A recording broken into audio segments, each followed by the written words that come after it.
In today's video, we're going to be creating new CMS items inside of Webflow using Airtable Scripts. So let's get into it. Hey friends, welcome back to the channel and welcome back to the third episode of me building the Airtable CMS, which is a series where I'm going to show you how you can use Airtable to control your Webflow CMS. So in the previous two episodes, I showed you how you can use the button field inside of Airtable to automatically update existing CMS items inside of Webflow. In the first variation, I showed you how you can use that button to trigger a webhook in a third-party automation tool like Zapier or Integromat. And in the second variation, I showed you how to cut out all of those automation tools completely by using Airtable Scripts. So now that we have covered how we can update items inside of Webflow, it's time to move on to the next step, which is to create brand new CMS items inside of Webflow by using a button field. Now, in this video, I'm going to show you how we can set this up using Airtable Scripts. So if you went through the process of setting up the workflow where you update a CMS item with Airtable Scripts, then this one here will be quite easy to pick up. And again, what I'm going to be doing is I'm going to be giving you the script that you can copy and paste into your project, and then you'll be able to just modify the code in the script according to how you've structured your Airtable base and your Webflow CMS. Now, if you're not a big fan of Airtable Scripts, but you still want to set up a button field and then trigger a webhook that then affects a automation tool like Zapier or Integromat, then keep an eye out on this channel. A video on how to do that is coming very, very soon. Now, before we get into it, do me a quick little favor. If you are interested in more videos like this, then like this video, subscribe to the channel, all the fun stuff. It helps the channel out a lot. Other than that, let's dive straight into the tutorial. Okay, so in this particular example, what I'm going to be doing is I'm going to be creating a CMS item for every single province that I have on the Unicorn Factory Canada. Now, obviously this can be applied to anything. In the previous video, I worked with the cities collection. At the end of the day, you can pretty much replicate the entire workflow that I go through for whatever your Airtable setup is or whatever your Webflow collections are set up as. So I've already created my button here. If you haven't used scripts before, I recommend going back, checking out the previous video. But the way it works in a nutshell is you just click into here, you search for the field type button, and then you can go and name it whatever you want. So in my case, I called it create the Webflow item. And then you just click on run script. And then if you have already written the script, you can select it from the drop down. So I'm going to pick scripts and then you can see which ones are available from the drop down. But if not, just click on install and copy and paste in the code that I'm going to be making available on my website. Okay, so this is the code that, again, just get it off my website, copy and paste it over, and I'm now going to talk you through the entire process of sending your data to Webflow. So there are 3 steps involved with this particular workflow. Step number 1 is this section up here, where we first of all specify what record inside of Airtable we want to create inside of Webflow. Once that is done, we are going to make a call to the Webflow API and send all of the information that currently sits inside of Airtable to Webflow.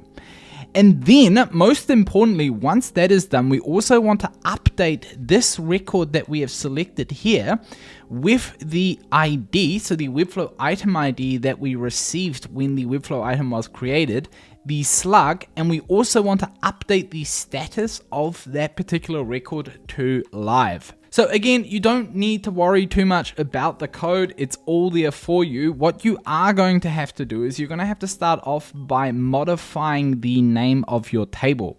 So if the name of the table that contains all of your records is something like categories, then you're going to have to change this particular variable in here to categories. The next thing that you're going to have to change is the collections.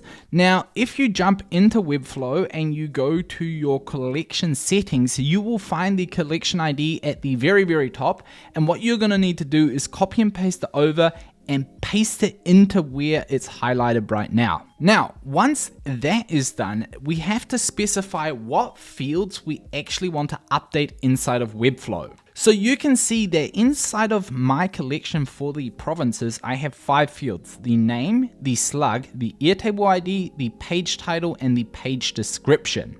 So what you'll want to do is you're gonna want to figure out what fields do I actually want to populate. So in my case, I wanted to first of all add the name. So I want to write the name of the province in here. You can leave the slug empty because that gets automatically generated. But then I also want to populate the page title, the page description, and the Airtable ID.